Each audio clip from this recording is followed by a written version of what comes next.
Okay, it's on now, and it is Reading Plato, Winter 2020, Week 5, The Absolute Reality of Forms. All right, so I was thinking, Teresa's not here at the moment, is she? But I was just thinking about, she was saying when we were talking about the argument about whether the soul continues to exist and like death, and we know there is death, so we go from life to death, so we must go from death to life, like sleeping, awake to sleeping and sleeping to awake. And then Teresa, I think, said something, well, you know, they're kind of completely different things. And of course they are. But in a way, it also brings up the idea that the approach is really quite different with Plato. It's the formal approach. You're looking at the formality of what's going on, if you like, not so much about the specifics of it. And so that's the way, that's one way you can read Plato anyway, focusing more on the formality. And I think you get, a lot of people get a lot of reward out of that. So I wanted to just do a little bit on the formal approach before we get into our reading this time. I won't do too much recapping on previous weeks. And actually, I'd like to start with Aristotle, who came after Plato. So he introduced to the formal approach form and content. And he used this analogy of a statue, the statue of Hermes, where it was carved out of the wood. So you have the form of Hermes carved into the content. So Aristotle always thought there must be form applied to something. So form and content. Now, we can sort of think this way, and we often do talk about, you know, television and the content, you know, what's on the television. We could talk about wood in this way. We could say, well, the statue of Hermes with our science. We could say, well, the content of the wood is actually the cells. And the content of the cells is the organelles of the cells. And in the organelles of the cells, as the form, the content is the chemicals. And the chemicals can be reduced to atoms.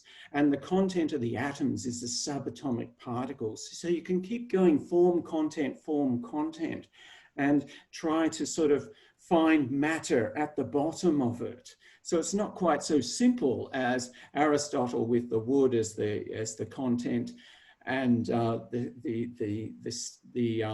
figure of Hermes as the form. But that was his approach. Now, before Aristotle and after Aristotle, in Pythagoreanism and Plato, it's form all the way down. There's no underlying matter, no stuff of the universe. Everything is form. And, you know, and this form is mathematical, as we've been explaining. It's not linguistic, it's not logical. Its underlying form is mathematical. Okay, so I'm just going to start the slides and go into this a bit more. So share screen, there we go. You always do it like it's the first time you've ever done it, Bernie. Yeah, I know, I'm not a good learner maybe. Yeah, okay, here we go. Well, I don't do it that often. Okay, can we all see that? Yep. Slide? Yeah, great, okay. So this is a bit of a recap. So philosophy, in a way, we can say philosophy is all about finding the foundations of what we know. So we started off with, okay, so we've got the sensible object, the cup, and all my sensations of the cup are in my senses, in me. Nothing I know about the cup is not in me. Nothing I know about the cup is not in me. Is that right? Nothing I know about the cup is not in me. I construct the cup in my mind from my sensations of it. So my sensations of the cup are in me. My construction of the cup is in my mind. But this doesn't make sense because the cup seems to be independent from me and seems to be independent from you, and you seem to see my cup. Now, this sort of story you can find in all sorts of philosophy with all sorts of conclusions. And I've mentioned Descartes' Meditations. Another one is Bertrand Russell's problems of philosophy. It comes to this conundrum, and then you try to find a solution. Okay, so one approach is the linguistic approach, which we mentioned last week, which is, okay, let's look at the definition of the word cup. And so we'll find the ground of philosophy, what we know in language there. But then what we find is when we go and look for the definition of the cup, we get other words like small and container and receptacle and so forth. And we need to find the definition of those words and then the definition of those words. And it just keeps going on and on. And it's really like a dictionary, the way every word in the definition should also be in the dictionary. So it's a kind of a closed system, and you don't get to any particular ground in that way. Now, word and meaning is one form of the sign, and a lot of philosophy pays attention to signs. And signs as a form of communication. So whether it's language or whether it's semiotics, it's really important. And so if we look at also with another form of sign is when we write words down and we use letters to be signs for the sound. So the letter H is a sign for the sound H, and P for P, and Y, and so on. Now, of course, in Greek, these sounds, the signs are different. So the same letters have a different sound. And in fact, that's the thing about semiotics, is that the relationship between the signifier and the signified is arbitrary. Okay, so it's a system where you can use, it's where you can use anything to signify something else. So another example is green signifies go on the traffic lights, but you could just as well use another color. Okay, so we've got P signifying the sound P, cup signifying its meaning, whatever that is, and green signifying go. Now, this relationship is arbitrary and in contrast to symbols, right? So other signs, and they're more common these days, use symbols where there's a relationship of likeness. There's a relationship of likeness between the symbol and that which it symbolizes. So, you know, we've got the kangaroo, the drawing of the kangaroo symbolizing the kangaroo itself, the walking man signifying walking. And this is what you get in representational art as opposed to abstract art.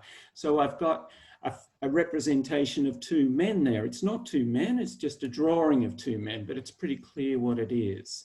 So symbols are non-arbitrary, like representational art. Okay, so now this brings us to numbers. Okay, so numbers and geometry are similar in this way. And this is what's important to Plato. This is really where it's all happening and where it's different. So we've said, what is the number 2? And what is the character 2? Well, the character 2 is a sign of the number 2, but we can also more fundamentally show 2. So for Plato, two things partake in two-ness in a non-arbitrary way.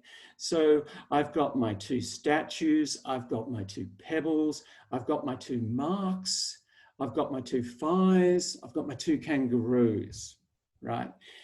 The 2 itself is insensible.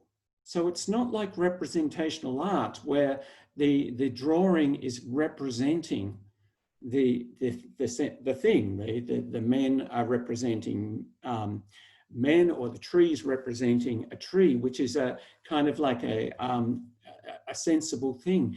Actually, what's being represented here can only be given by examples. you can't actually show two in itself. You can only ever show examples of two. But you can recognize it without going through a definition or proving it. It's perfectly sufficient to do that. And this is what some people call a showing, not a saying. I say to you, the number 2, do you see what I mean? Do you see what I mean?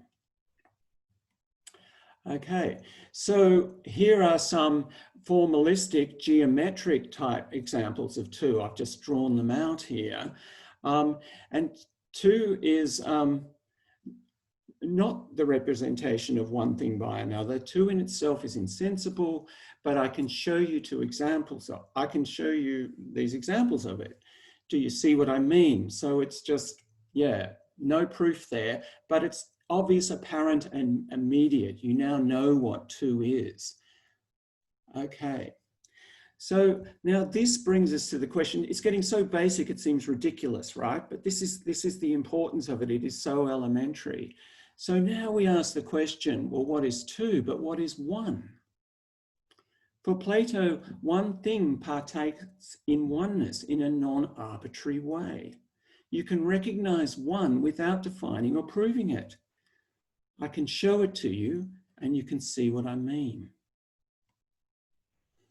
Okay, now then this brings us to this elementary opposites thing. So if you like, 1 is a form, it's a fairly elementary form, but 1 is a form in opposition. And one way to think about it is by creating an opposition by drawing a circle on the page. And the circle has an inside and an outside. And the distinction we can think of as a cut. So I did this by a tonal difference. So rather than having a line where you think, oh, well, you can have a position inside and outside, but also on the line. If you use a tonal difference, there's no middle. There's only inside and outside. And that we think of it perhaps as a cut. This is what the opposites are about. And this is a way of presenting 1 as 1 and not 1. So we might have the 1 being justice and its negation, its outside being unjust. Sorry, 1 being just and the other being unjust. Now it's a 3-in-1 thing here. There's the distinction between just and unjust, and there's just and there's unjust, but it's all in one. It's one thing. So the other same gives a differential of value too. So just is in the distinction of justice, which also which also contains unjust. Just is what is prominent. And the way this is sometimes expressed in Plato and elsewhere is same and other. So the 3-in-1 distinction is where you have the same and the other. So the other tends to be hidden in the same, some people say. The other is the not of the same. And one way that people find helpful to initially think about this is, I think I've mentioned before, island and sea. So we think of the island as the island itself, right? But then there can't be an island with having a sea around it, which is not the island. So this is a good way of thinking about whenever you present a 1, whether it's justice, whether it's a cup, or whether it's something else, also implicit in it is its negation. A same other differential value. In this sense, you say the other is in the same. In this sense, when I say the other is in the same, that's what we mean. When we say island, we also mean not sea. And I think last week came up, or it's been coming up in the Phaedo, about bigger and smaller, or taller and shorter. So I mentioned, like you define a mark, if you like, it's a boundary, but on a line, it might be just a mark on the wall by the door. And you say, this is how tall am I?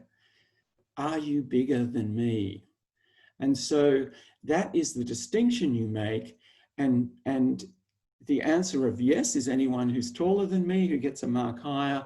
and no, smaller is below that mark. So it's just this distinction. It's a primary element in building up your knowledge.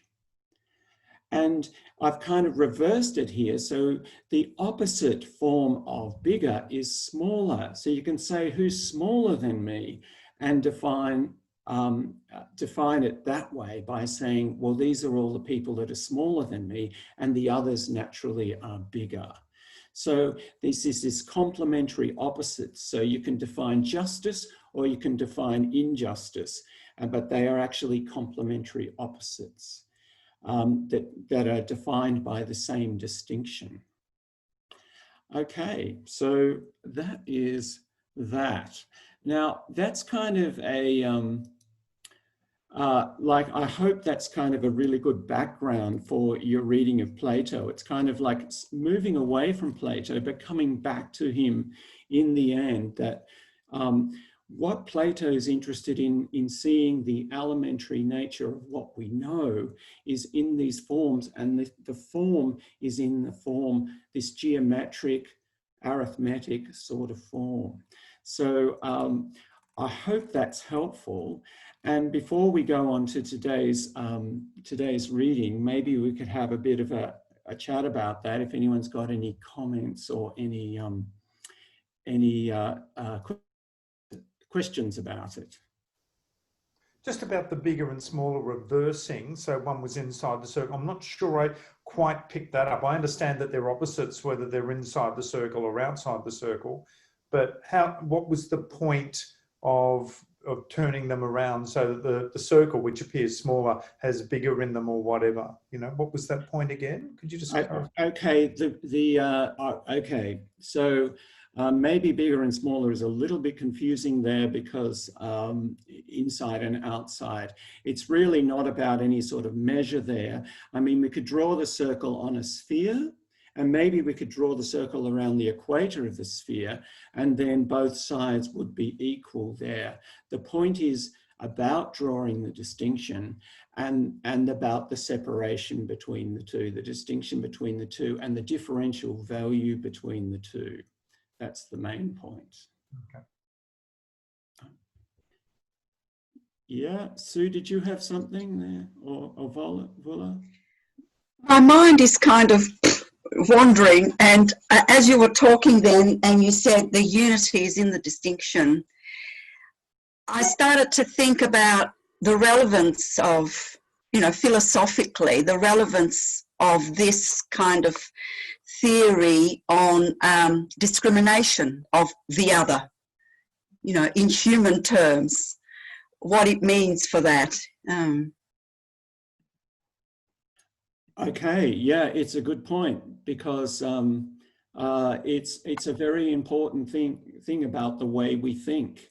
We define our group, and then we define the other. It just happens. It happens in society all the time. There's the definition of the family, or the definition of the nation, or the definition in whatever way. This same other thing does come up socially all the time.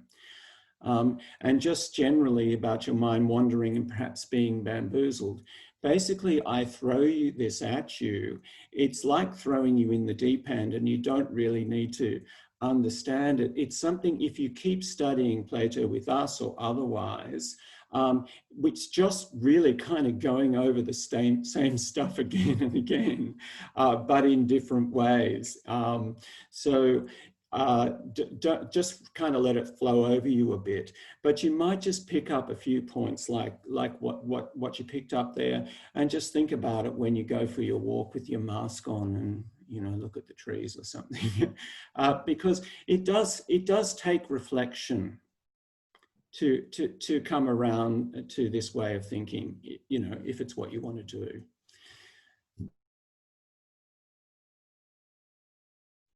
Sue, did you want to say something? Yeah, I think I'm I'm down the wrong track, but is this really when you're comparing just two objects or things or forms, or not forms, but two things I just thought with the example of bigger and smaller, what if, for example, there's two people, but what if there's a third person in there, and what are we comparing? Is it two things? Or what if I've got, for example, a towel and one's completely wet, I've thrown it in the water and it's completely wet.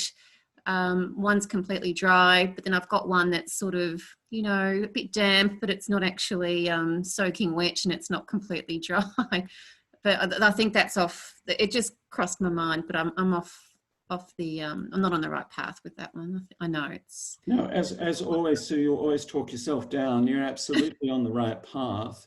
And that's like some sort of continuum you're talking about there, whereas being a little bit wet or a little more wet and that sort of thing. And that's an interesting thing in itself in this philosophy. The notion of continuum and infinity and all this stuff all comes together as questions. And I'm not going to address that specifically now. But what I am going to say is that if we get back to taller and shorter, so Socrates uses the example in this dialogue about, well, I think there was Phaedo was really tall, and then there was Simmias, and then Socrates the shortest, famously short and ugly Socrates, it's really about where you draw the line. So if we're talking linear now, you say, okay, we're going to say Simmias, right? So who's taller, right? Well, Phaedo he's really tall, right? And Socrates is not taller, right? But if we went and said, okay, this time we're going to draw the line at Socrates, well, we say they're both in taller because we marked it on the wall and they're in the taller bit. It's this elementary thing. And here, this is for Plato, the foundations. You can create complexity from this, but it's just this elementary opposite thing that is the beginning. And maybe one way to think about that, and it is related, is if you think about computing. I don't know whether, you've heard people say, well, computers come down to just zeros and ones. Well, it's actually not zeros and ones, but open and closed or whatever else, these binary opposition. But see how much complexity is generated out of that. Plato's trying to say, okay, let's come down and see what is elementary in our knowing. So objects, ideas, concepts like justice, absolutely anything in our knowing. And the claim would be that it all comes down to this form, or at least the forms, however we understand what the forms are in Plato. Okay. Anyone else there? How are you going, David? We can't see you, but you're there, right? I'm here. Can you hear me? Yes, we can, yes, but we Yeah. can't see your video. It's going good. Sort of chopping in and out, but. Oh, okay. All right. Okay. So, yeah, anything else anyone wants to chat about before we dive into the reading? It's quite a bit of a spiel because there's quite a lot happening in this section. But anything else before we do that?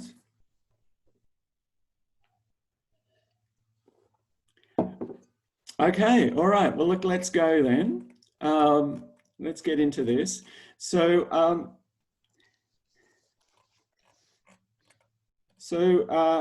there's a small section between last week's reading and this week's reading, and it's kind of good to kind of get the connection.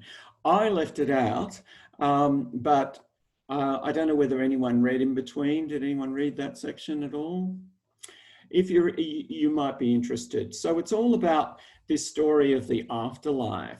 The section contains a lot of stuff about reward and punishment in the afterlife.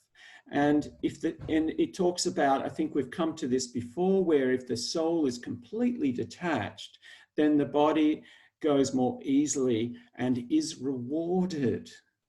So, you know, the sort of stuff that might be familiar with in Christianity.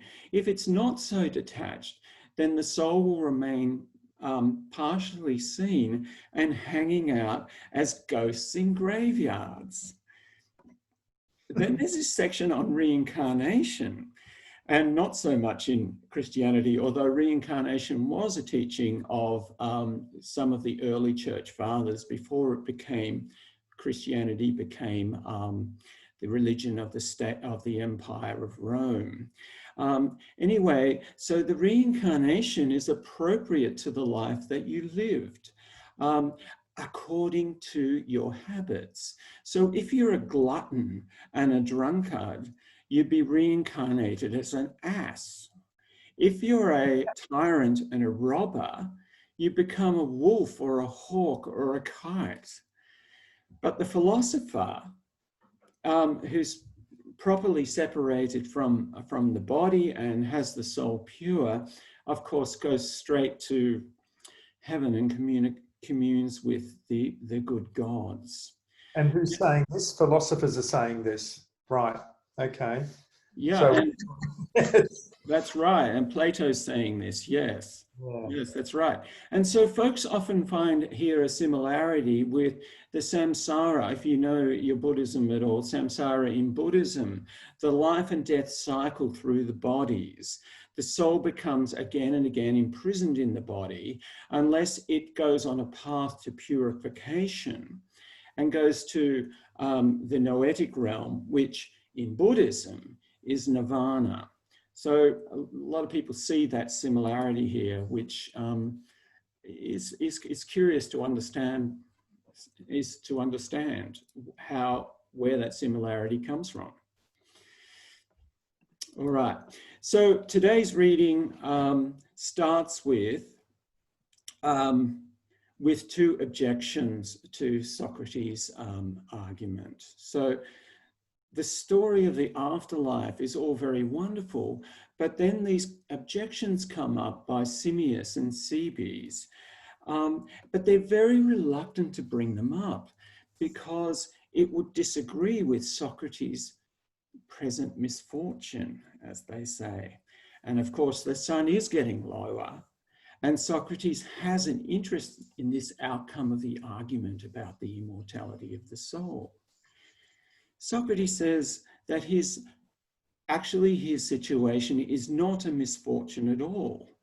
They are suggesting that his prophetic powers are less than the swan who sings for joy when it's about to die. So reluctantly, Simmias and Cebes put their objections. And we'll come to them in a minute, but there is this interruption to the story. Socrates interrupts the story. So we'll remember that Phaedo was telling the story after Socrates chased him down. And he was saying at this point that he was in the prison cell. He was giving the description in the prison cell when they heard these objections, which we'll come to in the moment. Everyone felt very uncomfortable. And because they were previously all thoroughly convinced by Socrates' arguments, and now these were thrown into doubt. So remember,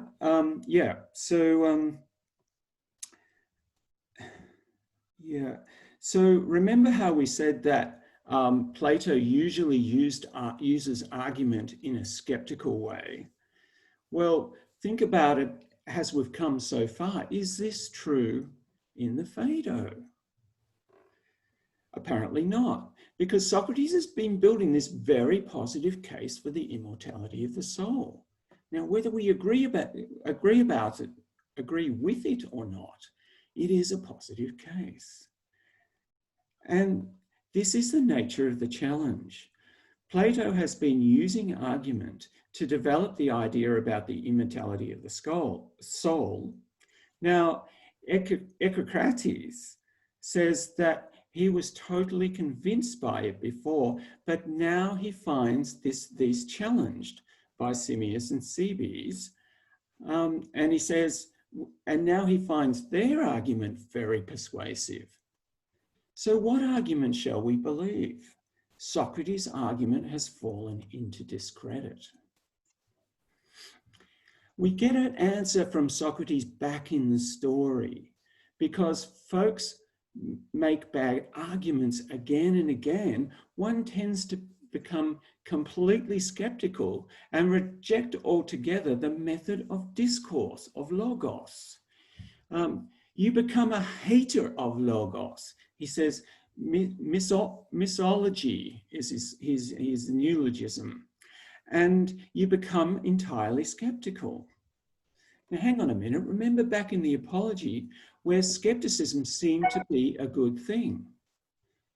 So Socrates draws an analogy with misanthropy, hating of people, and that comes about because we are disappointed through heightened expectations in people. We expect too much of people and then we get disappointed, so we hate all people. And likewise with misology, the hatred of argument comes from disappointment at heightened confidence that argument will deliver the truth. This leads to a skepticism of all argument. Now here Socrates is saying that argument shouldn't be abandoned altogether, that there is a sound logos that leads to the truth. But it requires the right disposition. However, Socrates is not in the right disposition in his present predicament.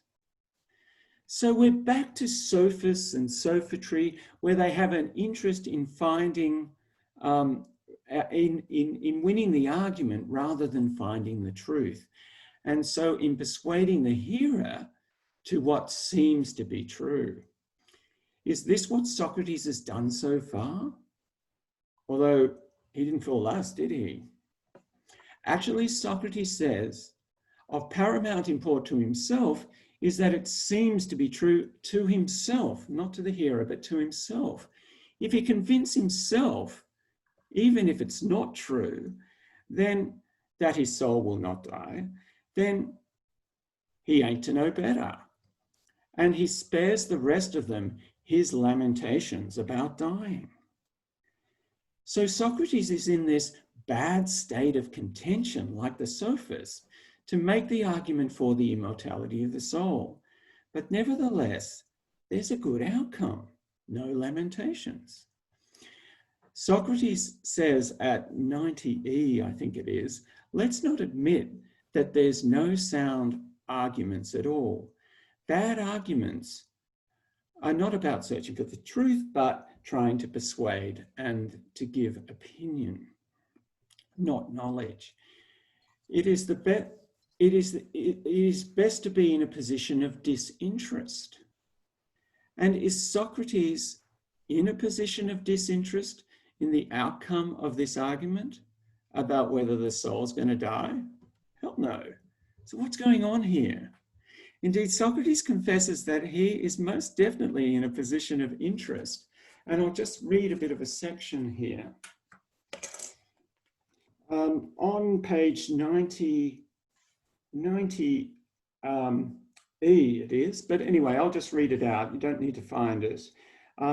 We must not let it enter our minds that there may be no health in argument. On the contrary, we should recognize that we ourselves are still intellectual invalids, but that we must brace ourselves and do our best to become healthy, you and the others, with your view to the rest of your lives too. But in my case, in view of my death itself, because at the moment I might easily handle this argument like a competitor instead of a philosopher, like a sophist. You know how, in an argument, people who have no real education care nothing for the facts of the case and are only anxious to get their point of view accepted by the audience? Well, I feel that at the present moment, I am nearly as bad as they are. So what's going on? What is Plato here saying about the previous argument for immortality of the soul? Is Plato drawing it into question? Is there some inconsistency in Plato's view? Actually, it's not straightforward at all. And we can certainly come back to this. Is it that Plato is trying to find a meaning now that he's about to die? He's trying to find a meaning that, you know, it is going to carry on after him. Is that what he seems to be saying?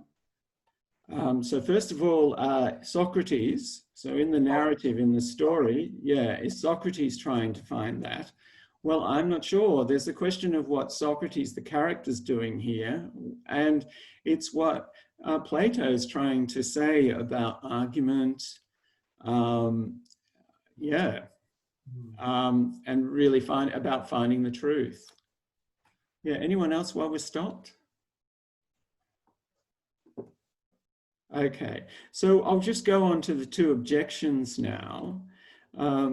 So we've got in the objections, Simmias and Cebes use analogies, right? So it's a particular form of argument, analogy, drawing a picture. They say an image, I'm going to create an image, says, you know, Plato. So he uses that in the Republic with the image of the cave, which people might know. So first with Simmias, he says, well, you know, perhaps the soul is a bit like the harmony of the lyre, if you like, the guitar or something, the musical instrument. When the lyre corrupts or breaks, there is no harmony.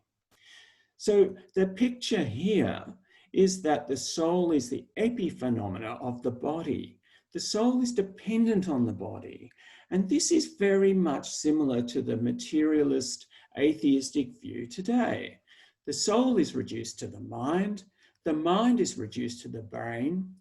When the brain is squashed, when I get run over, the intelligence is gone, and so is my soul. The soul is an epiphenomena of the body. It's just a harmony. The body goes, the soul goes. Now, Cebes uses another analogy of the soul-body relationship is like a weaver and his cloak. So the weaver outwears many cloaks, but eventually the weaver dies. So he generally outlives the body, he outlives his cloaks, but in fact, he's not immortal. So the thing is, one time, you don't know when, it might be your last cloak and you might die. So these are the two arguments that were very persuasive. And Socrates answers the harmony argument, the epiphenomena argument, by saying, well, it's incompatible with the recollection theory that we remember what our knowledge is, remembering what we already knew. Remember, we came across that earlier. The soul cannot be an epiphenomena of the body if the soul exists before the but also, the harmony of the body suggests that the soul is a servant of the body. But on the authority of the divine Homer, this is wrong.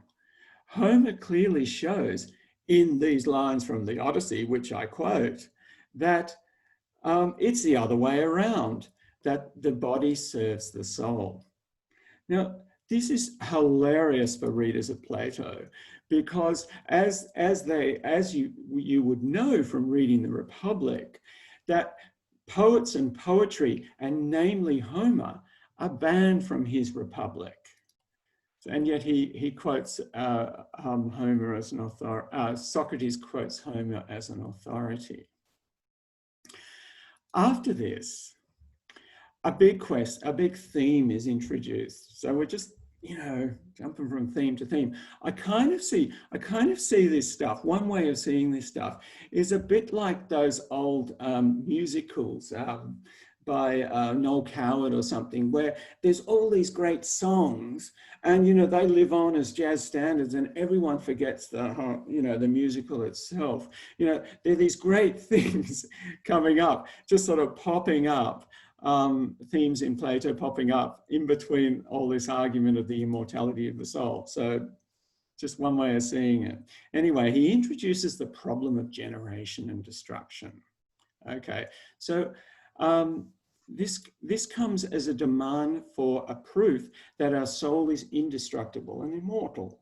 Socrates proposes to address this through an account of the cause of generation and decay. So, wow, big topic. Here Socrates gives the story also of his intellectual journey. Now, I don't know what we're supposed to make of this, but anyway, it's a narrative of how basically Socrates, in this case, came to the theory of forms. Whether it has anything to do with fact, who knows? So this is introducing a grand theme of Plato's of the one and the many.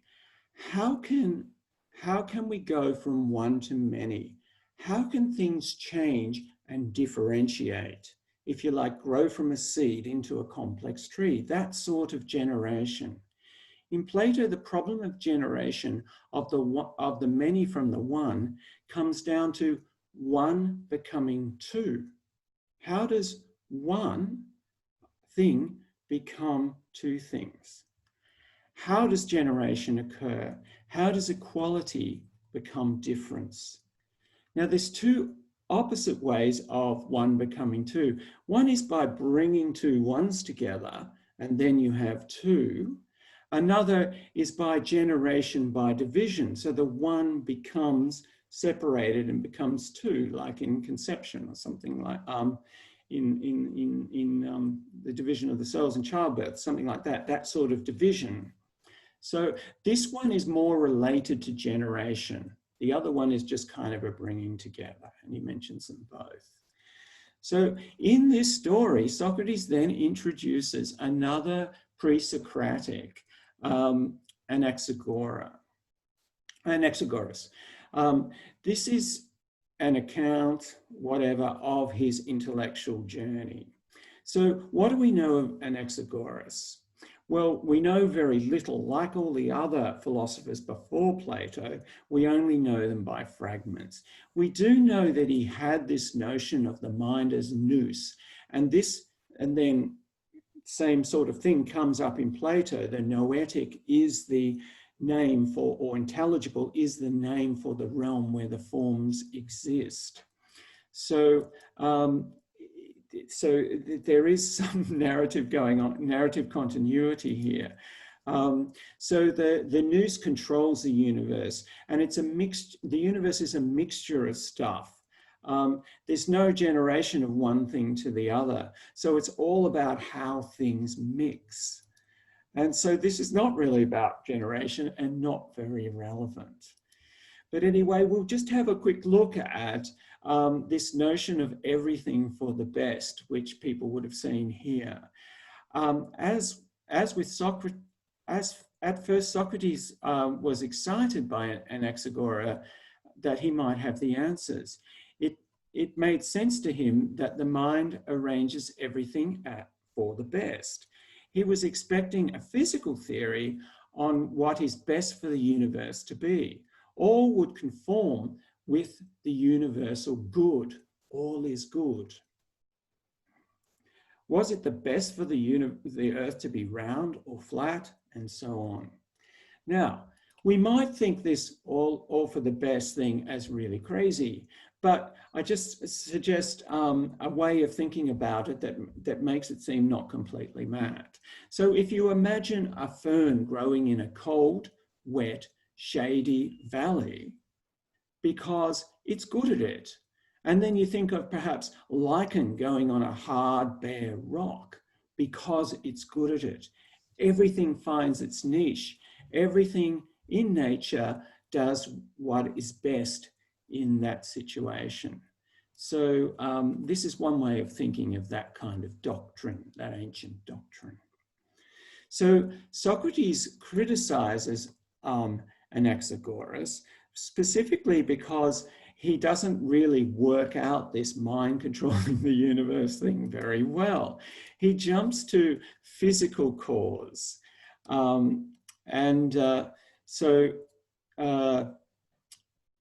Here here is a distinction between physical cause and psychosocial cause. So a psychosocial explanation and a physical explanation. So Socrates says it's a bit like when I'm in prison here right now. And why am I in prison? Why am I sitting here? And you give an explanation of the body and the bones and the sinews and everything, and you give a physical account. But instead, the real operative reason that he's in prison here is the psychosocial reason. It's because he's been put in prison because of what he did, and he's refusing to go because of his principles, and so on and so on. So Socrates criticizes Anaxagora for not making the distinction between a precondition, the physical account, and the reason for something happening, in this case, the psychosocial political cause. And Socrates introduces something else that's interesting here with the preconditioned stuff, similar to what I was saying about form and content. So, and you just keep going down with that, trying to find matter. And this is a similar sort of thing that he's criticizing here. So what you need to find is the proximate power that's operating in the situation. But what some of his colleagues and some of the scientists around at his time always kept looking for the physical precondition, and then the physical precondition of that and that and that, and going on and saying, well, where's the Earth? It's sitting on a vortex. Well, and what's below the vortex? And so it's sort of like Atlas is holding up the Earth, but who's holding up Atlas? And we might have heard of that joke about someone saying in a lecture that the Earth sits on a turtle, and then someone asking, well, what's the turtle sit on? And it's another turtle. Well, it's turtles all the way down. So Socrates can't see any foundation here. Where he says he needs to find this foundation is looking at the principles and laws that hold everything together. So Socrates says that he abandoned this physical path and chose instead to investigate conceptions or ideas, considering them as the truth behind physical reality. So this is bringing us back to the forms theory. He starts an investigation of the underlying principles or laws that govern reality. And here we have a signal in the text to return to the topic of the forms, which we will consider next week, and especially in relation to sensible things. And we'll get back to this notion of things participating in the forms. So the relationship between physical things and sensible things, our sensible reality, and the forms which are their essential being. Okay, so that was really long. I'm sorry for that, but there's a lot of interesting stuff going on there, and in a way probably a bit confusing. So don't be too alarmed if you can't work out what Plato's trying to do there, because a lot of people have trouble, but all interesting anyway, and all provocative of discussion. So has anyone got any initial questions or comments on that?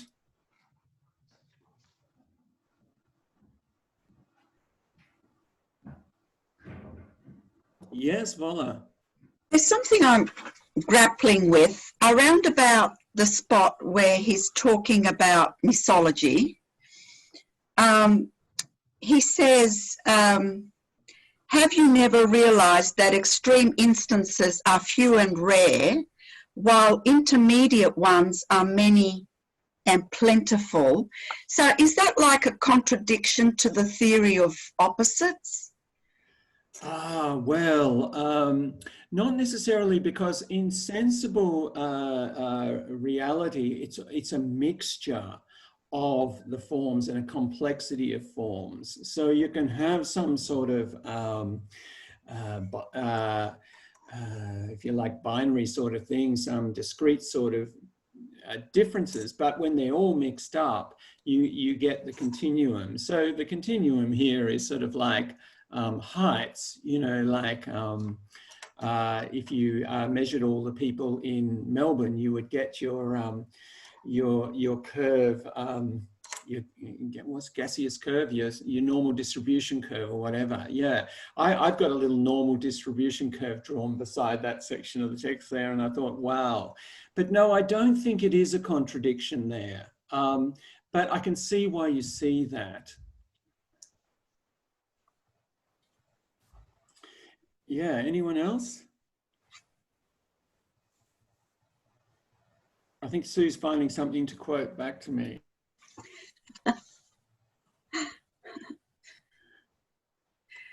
So this notion of what's for the best, is that like an intelligent being who is all-knowing, that is all-knowing, and is guiding things in a natural way? Yeah, perhaps.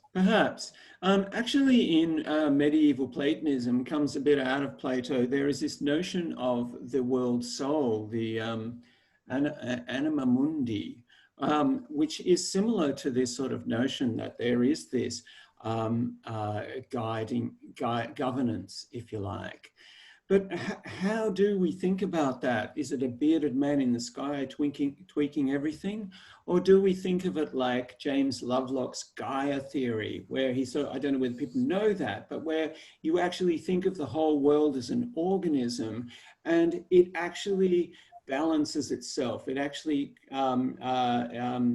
has feedback systems which cause it to stay stable and living and support itself. So that's another way of thinking about it. I think there's many ways you could think about it, but certainly what we seem to understand here of Anaxagoras's view is that there is this nous, this world soul which controls the world nature in this way. Yeah, so it is interesting.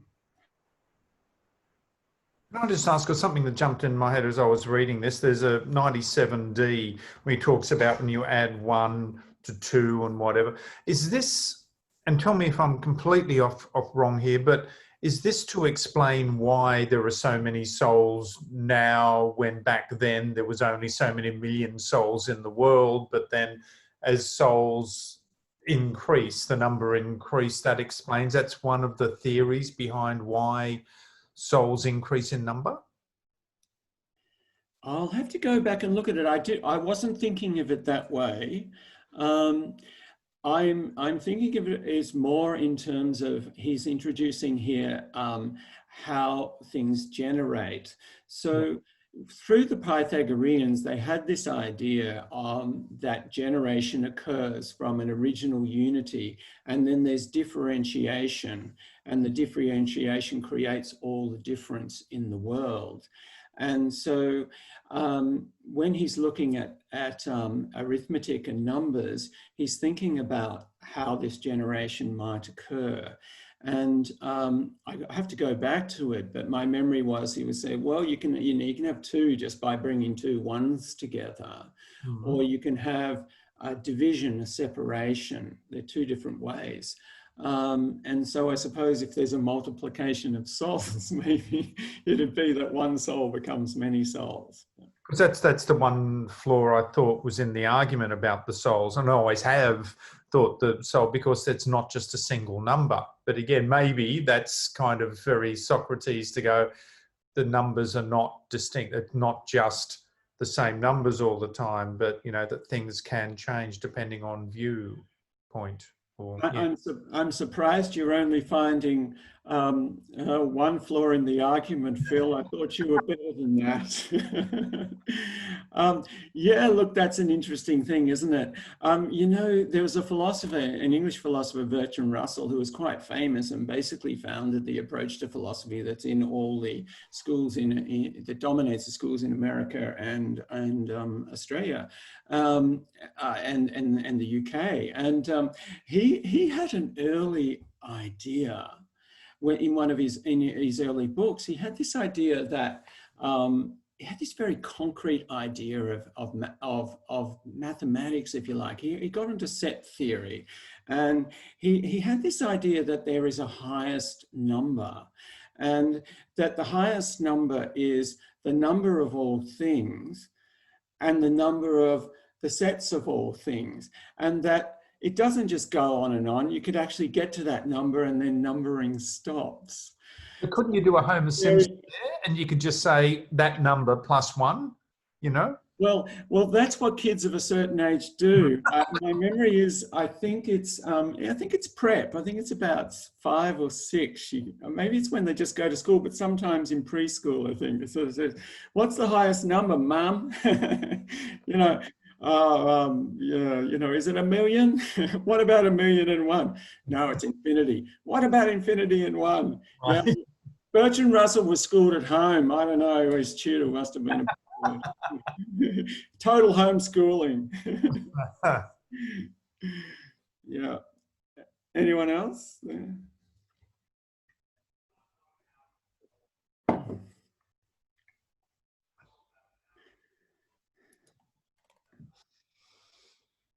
I've got one. Is there a beginning for the soul in that case? What would the origin? Well, just going back to Plato's time, before, what was it, 300 BC, roughly, is there a theory put forward by Socrates or Plato about the origin? I'm just thinking, you know, Adam and Eve kind of creation and so forth, regardless of what we might or might not believe today.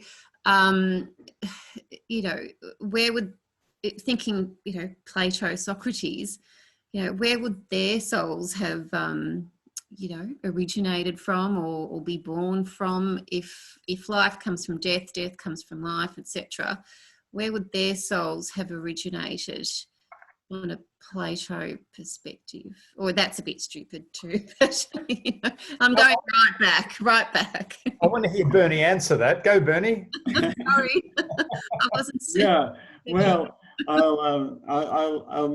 there's a new rule in this class, Sue. You're not allowed to finish your question with "that's a stupid question." Yeah. So no, interesting. I'm just trying to think. So there's the argument that the souls. There's two sides of the argument in the Phaedo and in other discourses in ancient times, in Platonism and Christianity and stuff, where like in Christianity, there was this notion that the soul maybe comes in a conception, right, and then goes on forever. But people like Clement of Alexander, for example, and Origen, like these big heavyweights in Christianity, they said, well, you know, that's a bit silly. It's got to have been immortal in both ways, not just at this funny, you know, birth thing, you know, and that's where you get the problem of reincarnation. But because of the connection with the Jews were very strongly against reincarnation. Christianity wanted to attach itself very strongly with Judaism, which it came from. It said, no, we're not going to do that one. So in terms of Plato and Plato's time and the mystical cults that seem to inform all this stuff, I don't know. I think it's just really that the souls, they seem to just say that the souls live forever and they just keep getting cycled through, or some of them do keep getting cycled through living and dying. But I'm just trying to think of any sort of sense of generation of souls. There's generation of, there's a notion of a noetic generation of forms, which I relate to, you know, which can be developed and understood in our way in terms of when you're born and you remember the forms and then you build your world from your sense perceptions. So I can see that generation, but where the souls come from, I don't think anyone who said the souls were immortal sort of had some sort of story of that. I'll think about it.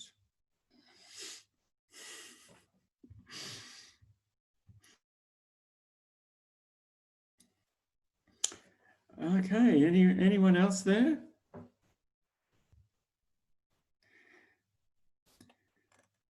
So, yeah, so any questions about the earlier stuff, about the opposites sort of thing? Yeah, look, I just thought I might then have a bit of a rave while we've got a bit of time, which is great, about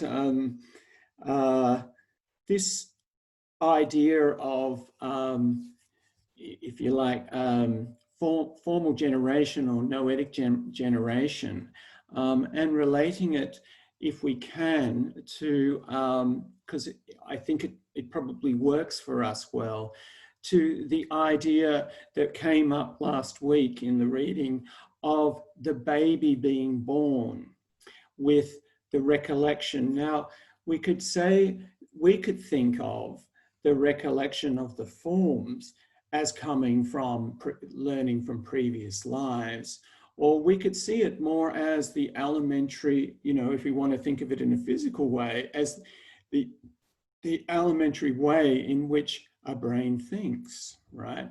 So when we're talking about this same and other thing, we could think about it, whatever the way it comes from, there is this elementary nature of the way we think.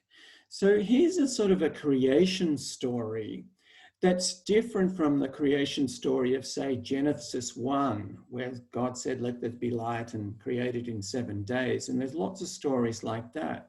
But coming out of this tradition, there's this formal generation that comes about. And if we relate it to the baby recalling the forms, it might be helpful to us, because remember, we're saying that actually it's difficult to, and we don't in Plato, go out to an external world and ground our knowledge in external reality. And because we've shown we actually can't get there, you know, because it's unknown. Even if we posit it, it's unknown. So this is just a way of thinking about it. So if you imagine that the baby is born, right, or you're born, I'll say I'll talk in the first person. So I am born, and I have all this white noise of my sensations, right? They're my sensations. Remember, they're my sensations. So I have all the hearing, I have all the sight and everything else. And as we know, babies don't distinguish things. They can't see in the sense that we think of seeing, or distinguish things in their hearing. We do have a bit of an idea that it is all just white noise for them. Okay, so the baby then needs to make an important distinction. And that is the distinction of not itself, right? Not I. So I distinguish not I. I distinguish that, if you like, my mother's breast is not me. That's where the milk comes from. It is not me. So you make the distinction of not I, which is the world. And so the baby generates its world. And in its world, it makes distinctions there. So it's a kind of a constructivist sort of thing. So it starts from a unity, which is just itself, and then realizes that there is a not itself. And then it makes distinctions in its own sensations, in all the noise and the vision and everything it sees, all of its sensations. It then distinguishes the mother's breast. And then after a while, it might realize, hey, this isn't the mother's breast, my mother's breast, this is a bottle, and distinguishes the bottle from the breast, but previously didn't do so. And so then distinguishes the mother's face, but then realizes that, oh, this is a different face, this is the father's face, and keeps making those distinctions. And it makes those distinctions, they're distinct, they're not. It keeps creating more and more knots in its sensations. So it generates its universe from its sensations, right? By constructing these distinctions. And that's how we build our world. So this is just one way of trying to understand how these objects in the world that we construct in the Platonic way from the forms. So the form here that's operating is same other that we were talking about earlier. So the same is I, the observer, and then the other is not. And not becomes the world, not I becomes the world. And then you make all your distinctions there. And just one other thought about, to help with that idea, is to think about times when you have been in a situation where you didn't make a distinction, and then shortly after you made the distinctions and couldn't believe that you didn't make the distinctions previously. So my examples are going to Aunt Agnes's farm and she's got all the chickens named. They're all different. You say, hang on a sec, they all look the same. But after 2 weeks, you're calling them by their name. You see all the differences and you can't believe that you couldn't see the differences previously. Another example for me is going to India. Before I went to India, I thought all Indians were the same. And now I can't believe I couldn't tell a Bengali from a Tamil.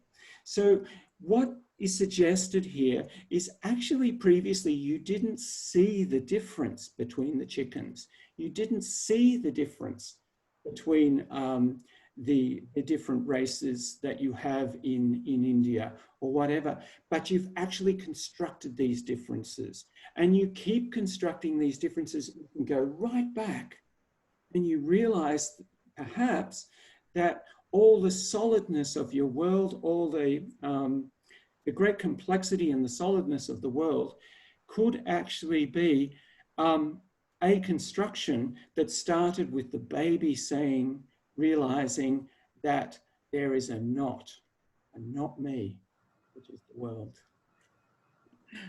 So I hope that helps, folks. Anyone got any comments on that?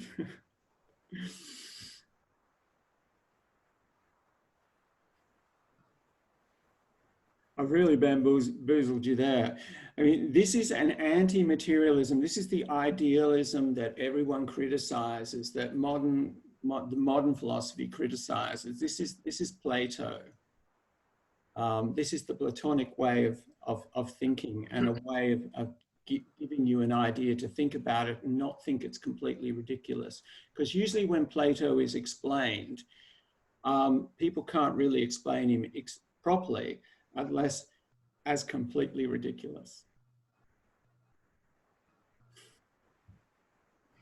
Bernie, a basic question, and I'm sorry, you've probably talked about this before and I just didn't register. In the last days of Socrates, are these the ideas of Socrates, or is it Plato's way of expressing his views? Are these Plato's views or Socrates' views? So yeah, the dialogues of Plato use characters that actually existed. So Socrates is the prevailing one. There's also Parmenides is a character, and there's these other minor characters who play various roles who were actually real people. So the other people in the room with Socrates were real people. So there's the historical characters, right, who we often know very little about, including Socrates, who never wrote anything down, and we only know about Socrates' views secondhand by a few other sources, including Aristophanes. In his plays, he used to criticize, laugh at Socrates and his approach. So yeah, what I've been, the way I approach this, and against a tendency of suspending disbelief, is that these are stories. These are stories, fiction. This is fiction. These are little plays. And these little plays are being used by Plato to provoke your thought and to perhaps present his philosophy. So the stuff I was going on with about today, about, you know, like Socrates presenting this argument, and then there's this criticism of argument, that just happens all the time. It's in all these other dialogues as well. So as soon as you start feeling comfortable, it puts you on edge again. You know, you're thinking, oh, yeah, I'm just comfortable. This is what he says. I can believe this, blah, blah, blah. And then he just puts you on edge. And so my suggestion there was, well, what's he trying to do here? And how should we take these arguments? There's a bit later in next week, we will get on to, he tells a little story. He says, I'm going to tell a little story now. And then at the end, he basically says, well, and it's about the afterlife. And he basically says at the end, well, that's a nice lullaby for someone who's about to die, isn't it? Well, what exactly is going on here? So you can take so many things from this, and Christianity took so many things from this, and other traditions and Platonists have taken so many things from this. And there's things happening on lots of layers. But in that way, it's rewarding in lots of different ways for lots of people. Yeah, don't get comfortable. And I think that's probably one of the main messages with Plato is don't get comfortable with what you're reading. Look underneath what you're reading. There perhaps lies the truth.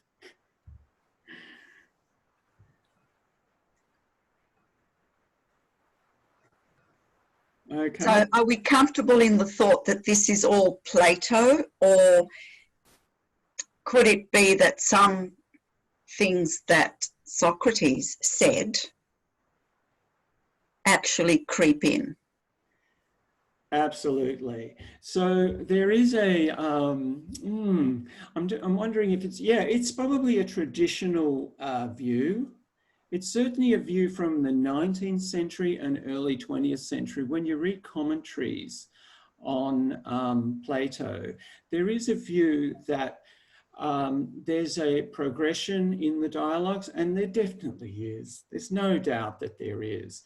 But how much Plato's ideas developed over that time, or how much it is about him revealing his views, is another question.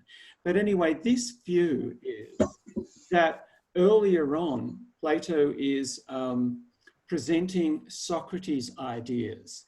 And so even that Socrates had a theory of forms, and the theory of forms that he presents develops to a certain point right up to the Republic.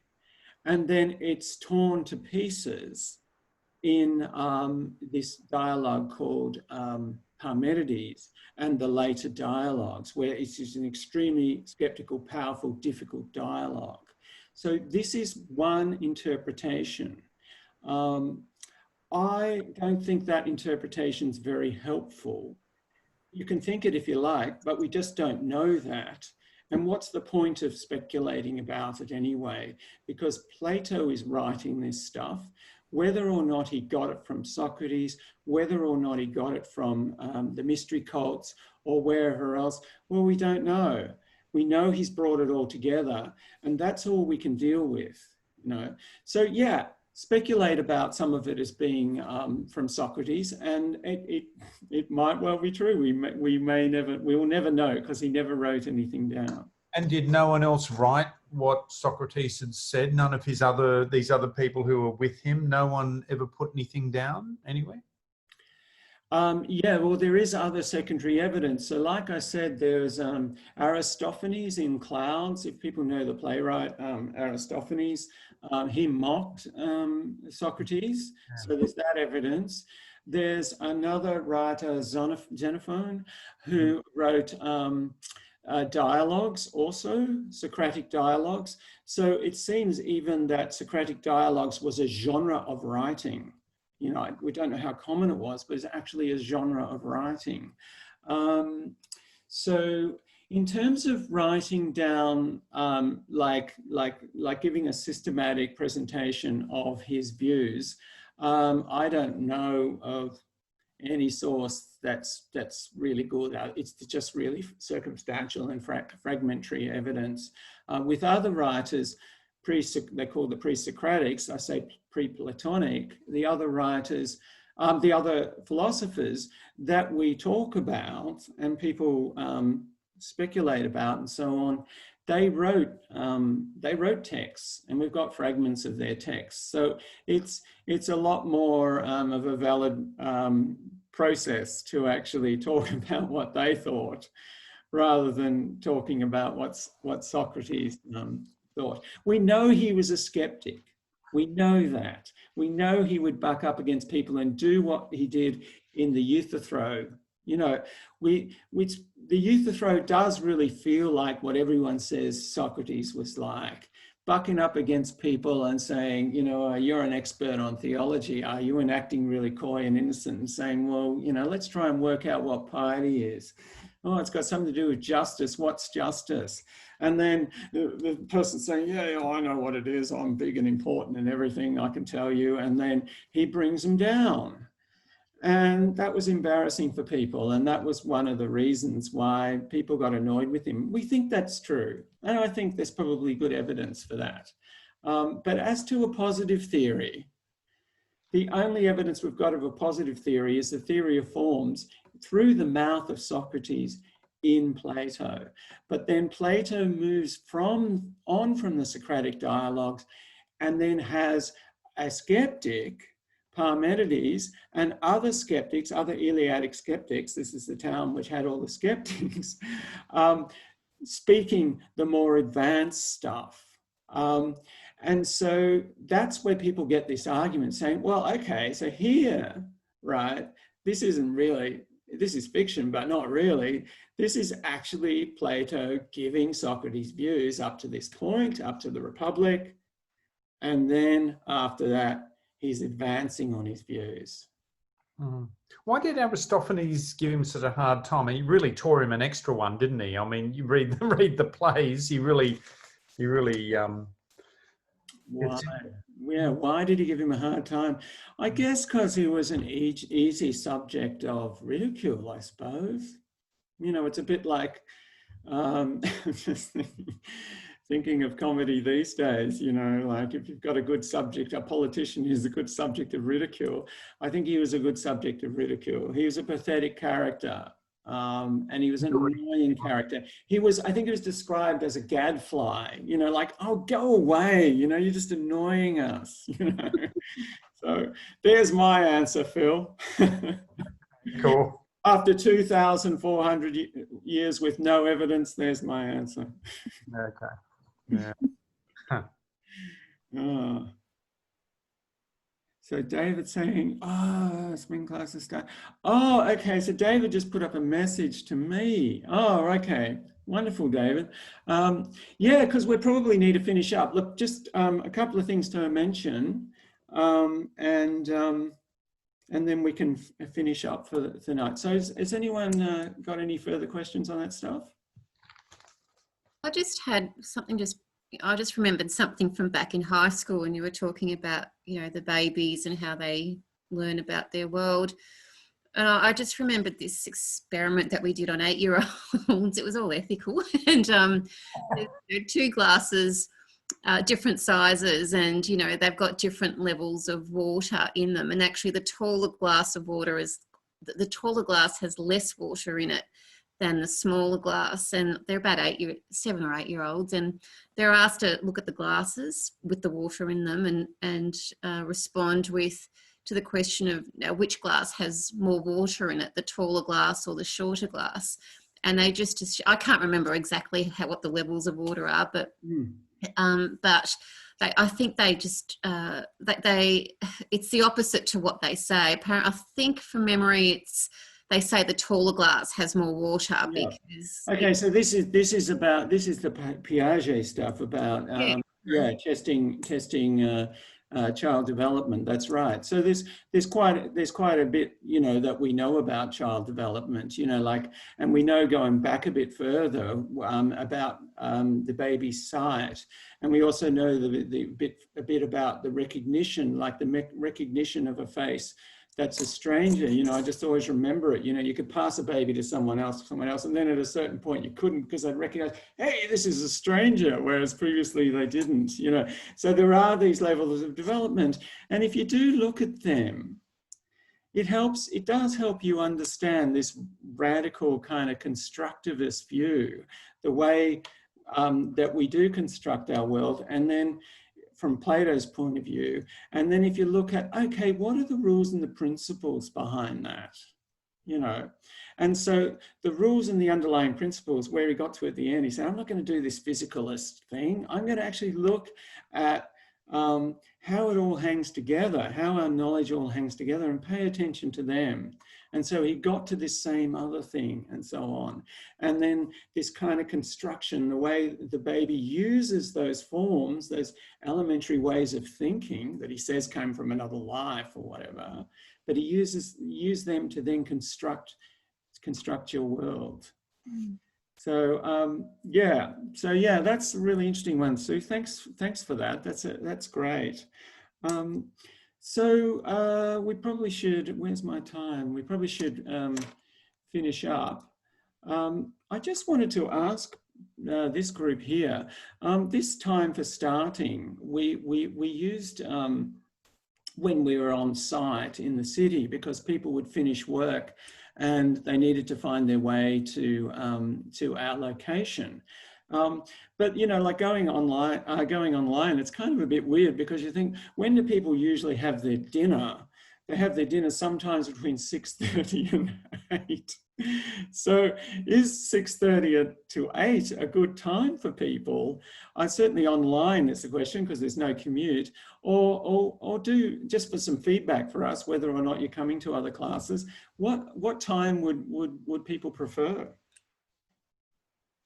This suits me, but I can do anything because of, you know, lockdown, you know. Yeah, okay. So anyone else got to rush home from work or something? And no, I'm the same as Phil. This suits me, but any other time would be just as good. Yeah, so if we started at 6, because then we'd be finished at 7:30, and that's kind of like, yeah, dinner time. Can I get some head nods there? Yeah, that would be, yeah, okay, yeah. Online it suits me, as Juliana and Phil were saying. I don't work on Tuesday, so it doesn't matter. But if it was any other day of the week, I'm in the city, so yeah, a bit earlier, or just getting out of work would be a problem for me. But I should be hopefully out of work by 6. Yeah. I wouldn't want to start. Yeah, and we wouldn't want to start later, would we? No. Okay, so it's probably just a question of whether we start half an hour earlier. I think we definitely can't start before that, because you know, a lot of people in the other group included, they've got to finish work. So yeah, well, maybe we'll just, David and I will toss that up, whether we start advertising starting a bit earlier. So thanks for that. That's not for next week. That's for future courses, is it? Yeah, that's right. No change next week. No, that would be for future courses. Well, we're doing now. You know, like, well, the numbers were a bit better today, but we've got a long way to go. And so it looks like our spring classes start on the 8th and 9th of September. So, you know, I don't think I think there's almost zero chance that we would be allowed to meet in the city even by the end of those. So we are going to run more courses online. I was dragged kicking and screaming, but now I'm finding it's a different form, but it can happen. I don't know what rest of you think, but it seems to be really cool. Yeah, well, look, Phil, I think the one thing that I notice, and there I am, I think I cut in front of someone there, and that's exactly the point. The one thing I do notice is that it does all tend to go through me, whereas, you know, especially coming into class and leaving class, and you know, just the informality, the serendipity of the situation, you do, the people in the class get to know each other and swap notes a bit and stuff. So that's probably something that's hard to replicate on Zoom, I think. All right. So next week, yeah, we're going to, we're finishing up. So we're going to go back into the theory of forms, and the main thing to pick up here is this idea of participation, where sensible things participate in the forms, and this doctrine. Yeah, so we're leading up to the final taking the hemlock right at the end, and maybe I'll get someone to read out that final scene to finish us off while we're quaffing our drink of our choice. That's a bit cruel, isn't it? Yeah, poor old Socrates. So yeah, look, see you guys next week, and have fun in the meantime. Okay. Okay. Good night. Thank you. Bye-bye. Bye. Bye. Good night.